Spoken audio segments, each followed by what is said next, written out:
Le 28 février 2024, la Cour de cassation a confirmé l'arrêt d'appel du 5 janvier 2022 rendu à la suite d'une action du ministre de l'Économie à l'encontre de têtes de réseau de franchise de restauration. Donc cet arrêt est dit Pizza Sprint, Domino's Pizza.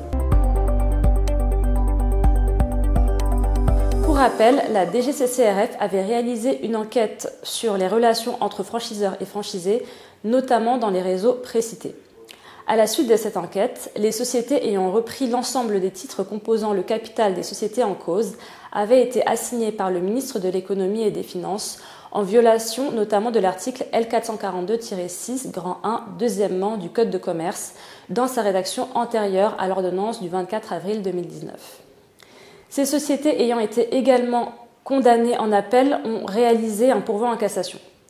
Le cinquième moyen au pourvoi portait notamment sur le caractère insolidum de la condamnation au paiement de l'amende civile qui était reprochée à la Cour d'appel.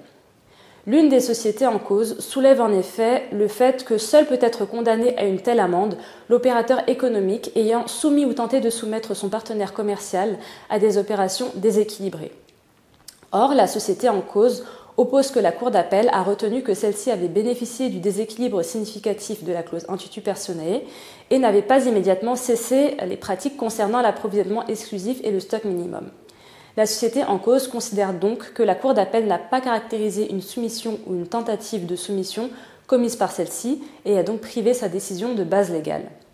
Cette argumentation n'est pas suivie par la Cour de cassation. Elle relève en effet que la Cour d'appel a constaté que la société en cause a acquis 100% des titres des deux autres sociétés en cause et qu'elle n'a pas cessé les pratiques litigieuses relatives à l'approvisionnement exclusif et au stock minimum constitutives d'un déséquilibre significatif, ce dont il se déduit qu'elle a également participé à ces pratiques. La Cour de cassation confirme donc la condamnation in solidum. Cette argumentation des cours d'appel et de cassation est toutefois discutable. Pour rappel, la notion de condamnation in solidum est une notion jurisprudentielle afférente à la réparation du dommage. Or, en l'espèce, cette notion est appliquée à une amende civile du ministre de l'Économie, laquelle a une nature répressive. Une telle condamnation est dès lors susceptible de porter atteinte à la légalité des délits et des peines, dès lors qu'elle n'est prévue par aucun texte. De la même manière, le principe de personnalité des peines est également mis à mal par une telle solution.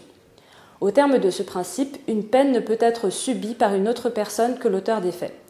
La société en cause ne pouvait, en application d'un tel principe, être tenue responsable pour des faits antérieurs à l'acquisition des titres de ses filiales.